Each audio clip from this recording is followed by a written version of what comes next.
Hi, today I am in Borough in London, and the reason that I'm here is to come to this pub behind me, the George. And why this place is remarkable is that it is the last surviving galleried coach house in the whole of the UK. Now, these galleried coach houses, you can see the two galleries here, the two balconies, the different levels. This was how places used to be back in 15th and 16th century, because people were riding around in coach and horses. So they would come in their coach and horse, come to a courtyard like this, park up your coach, leave your horses over there to have a drink, and then you would head in here for some ale and some food, and maybe stay here because it was an inn as well. So this was how all of the places looked. However, most of them were made of wood, and they all burnt down during the Great Fire of London. Now, this one actually burnt down a little bit later than the Great Fire of London and was rebuilt in 1673 or something of that district, so almost 400 years ago. And this is what it still looks like. So inside here, there's lots of little rooms and nooks and crannies, and it's low ceilings and wood panelling, and it's very sort of atmospheric and feels like the good old days.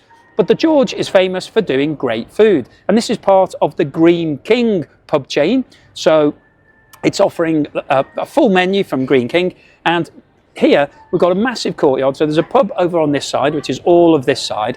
Then we've got the courtyard, which is full in the summer, hundreds of people drinking beer. And then there's another place called the Coach House opposite, which is part of the same pub, serves the same menu. But I want to find out what the roast dinner is like here, and particularly what the Christmas lunch roast dinner is like at the moment. So let's head inside the George.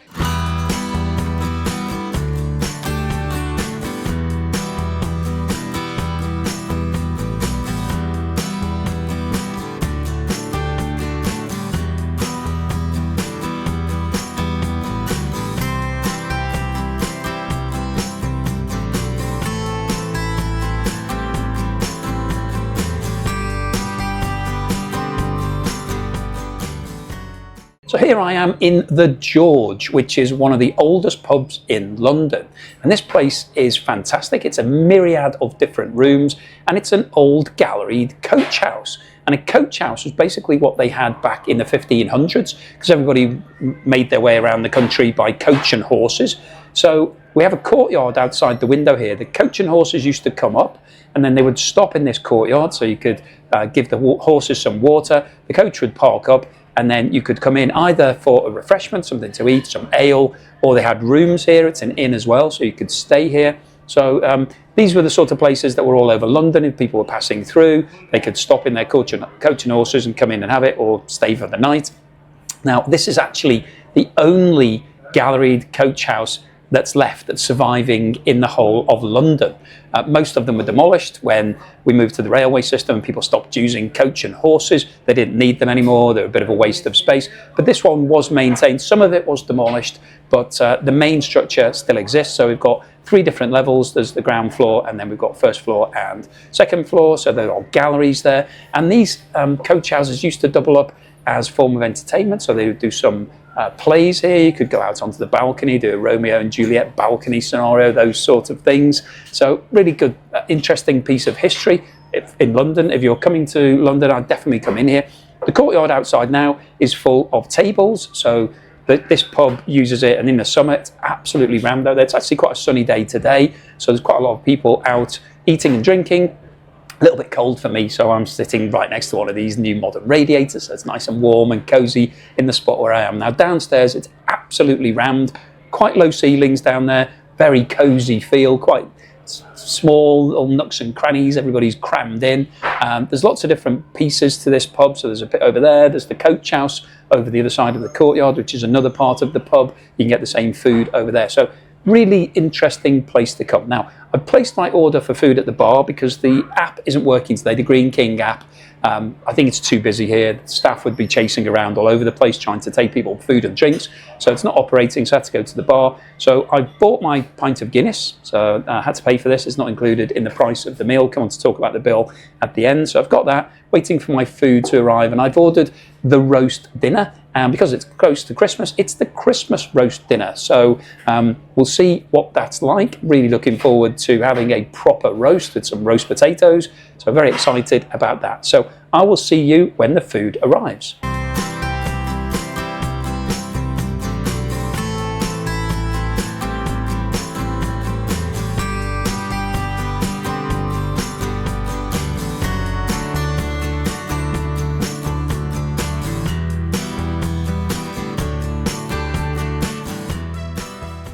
So the food has now arrived. So this is the roast dinner, the Christmas roast dinner from Green King. Now, I have to say, first impressions, this looks absolutely amazing.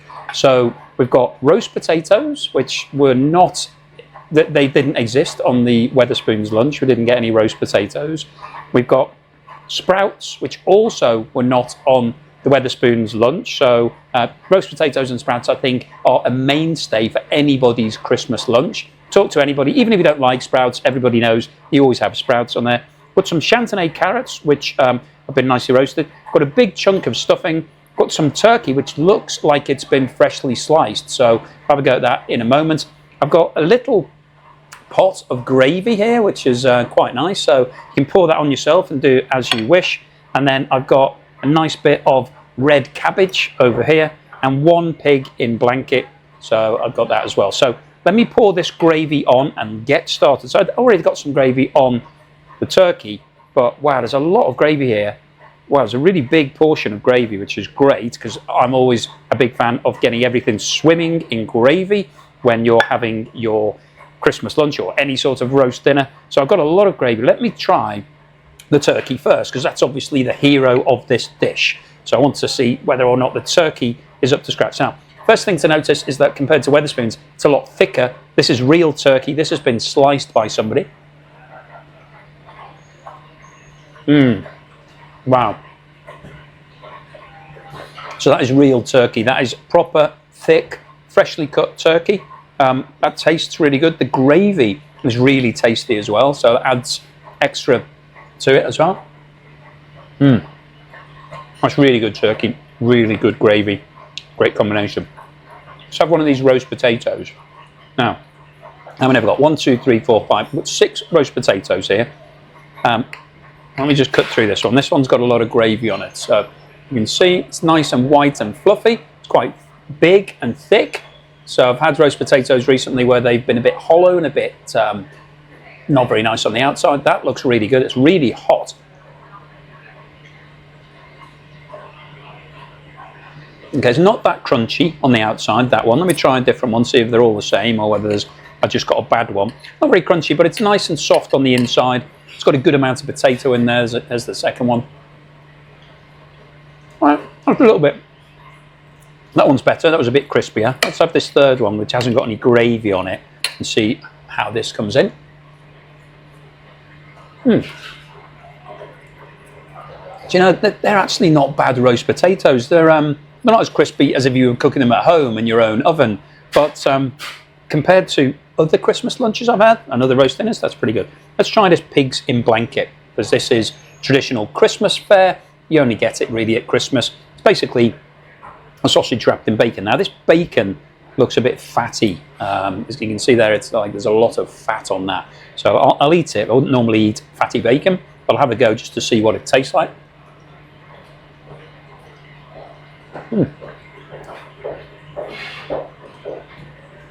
Actually wasn't fatty.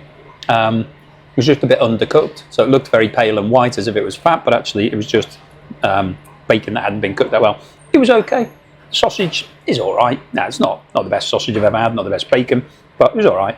Let's try this stuffing. So I've got a big chunk of stuffing here, so it's been cut out of a big tray bake of stuffing. Get a bit of gravy on that. See what it tastes like.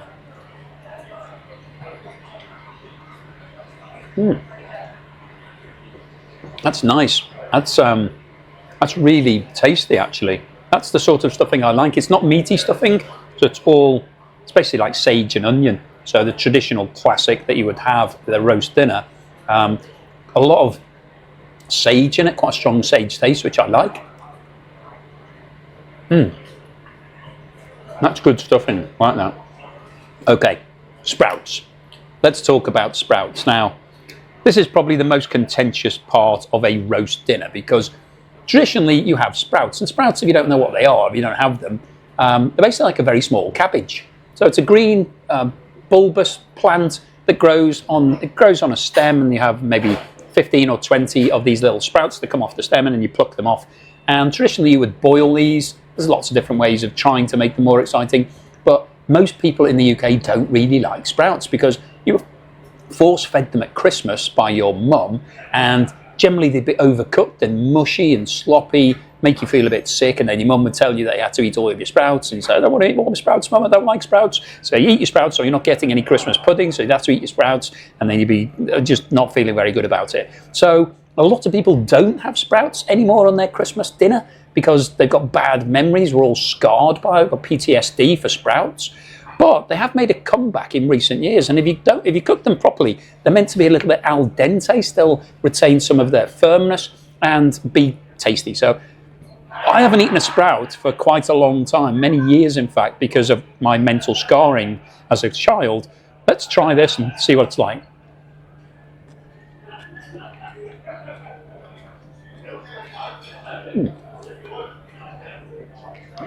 That's been really well cooked. So it was a little bit al dente, not too much, but it still had some of its texture and firmness. It wasn't really sloppy, which is what horrible sprouts from the 80s were like. Tastes a little bit like broccoli. So if you know what broccoli tastes like, it's had that sort of nice fresh green flavour. I have another one. So obviously I didn't find it too bad that I'm going to try a second one. Do you know what? I think Green King have turned me around on sprouts. They're actually really good. They're the best sprouts that I've had probably in my whole life. So excellent, really like that. Let's try this carrot. So Chantenay carrots, so small, nice baby little carrots. They look like they've been roasted in the oven. Got a bit of gravy on it as well. Really well cooked, really nice. Retained some of the firmness, so they're not too soft, because if you have carrots that are too soft, then there's a waste of time eating them. Really quite nice they are.